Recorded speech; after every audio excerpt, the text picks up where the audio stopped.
You're not struggling with money the way you think you are. That doesn't mean money isn't tight. It doesn't mean bills aren't real. And it doesn't mean the system is fair.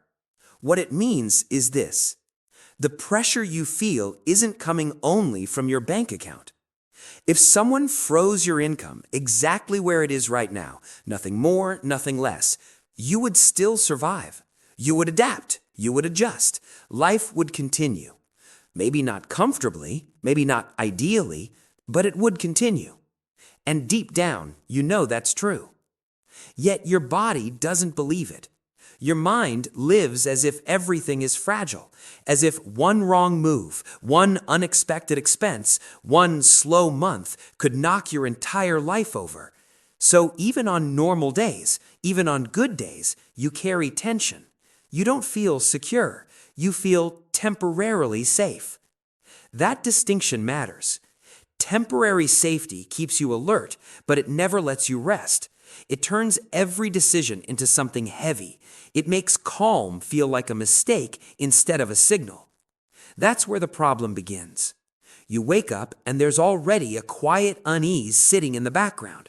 Not panic, not crisis, just a steady pressure that says, don't relax yet.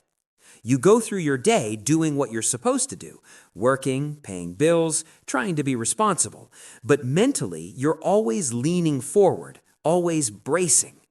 When money comes in, you feel relief, not peace, and relief fades fast.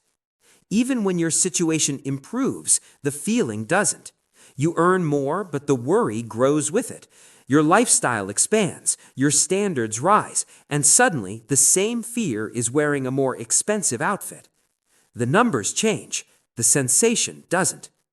So you tell yourself a familiar story.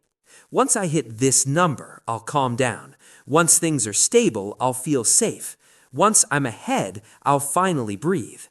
But that moment keeps moving. This is the never enough trap, and it has nothing to do with income. Most people think this constant worry is what keeps them responsible. They believe fear is discipline, that stress is maturity, that staying uneasy means they care, especially if they've seen what happens when money disappears. But here's the uncomfortable truth. A mind that never feels safe cannot build anything meaningful. It can only protect itself. Protection looks responsible on the surface, but protection is short-term by design. It avoids risk, avoids uncertainty, avoids anything unfamiliar, even when those things are necessary for growth. The real issue isn't that you don't make enough money. It's that your nervous system is stuck in survival mode, even when survival is no longer the question. Your brain treats uncertainty like danger, and danger like a personal failure. So every financial decision carries emotional weight, not because it's big, but because it feels loaded, charged, personal. That's why you hesitate when you should plan, why you cling when you should move, why you chase short-term comfort even when you want long-term stability. You might oversave and still feel unsafe, or spend impulsively just to release the pressure, or avoid investing, negotiating, or changing direction because now isn't the right time. Not because you're irresponsible, because urgency is driving. This isn't a character flaw, it's conditioning. Your brain wasn't designed to make you wealthy. It was designed to keep you alive. For most of human history, there was no such thing as enough. Food could disappear, shelter could collapse, safety could vanish overnight. So the brain learned to scan for risk, to fixate on what's missing, to stay alert even in calm moments.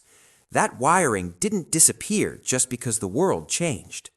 If you grew up around financial stress, unpredictability, debt, instability, or constant comparison, your body learned a simple rule early on. Money equals safety, and safety is never guaranteed. So even when you're okay, you don't feel okay.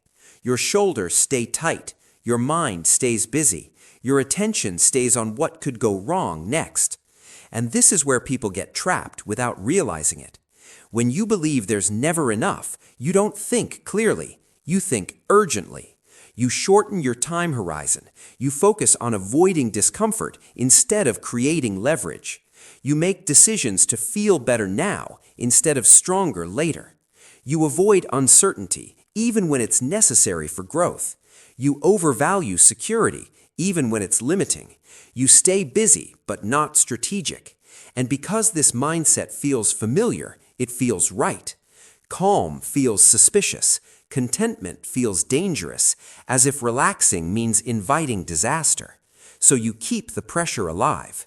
You tell yourself you'll rest later, you'll feel proud later, you'll feel safe later. But later never arrives. This is why so much financial advice misses the point. It assumes you're calm.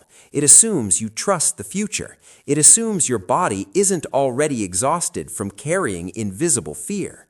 Save more. Think long term. Be disciplined.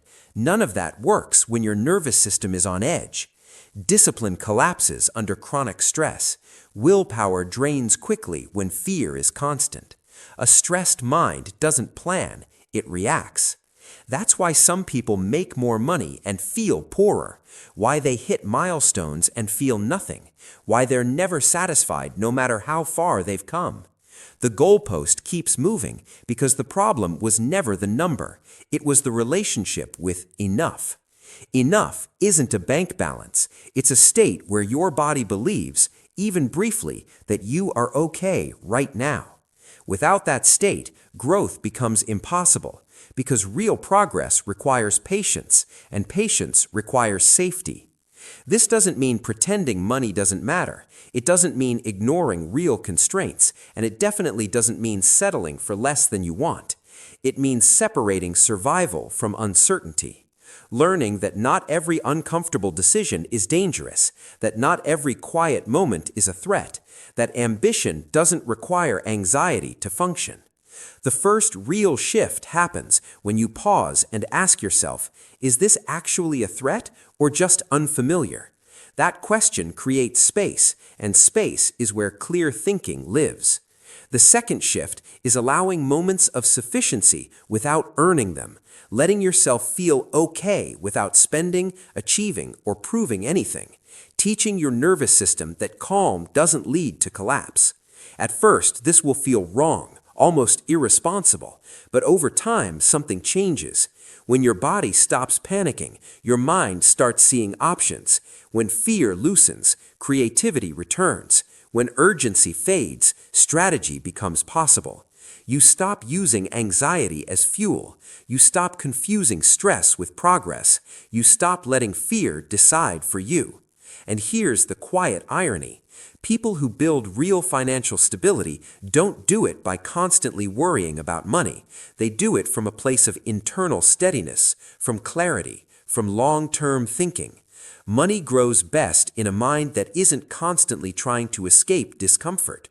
The never enough trap isn't about greed, it's about fear pretending to be responsibility.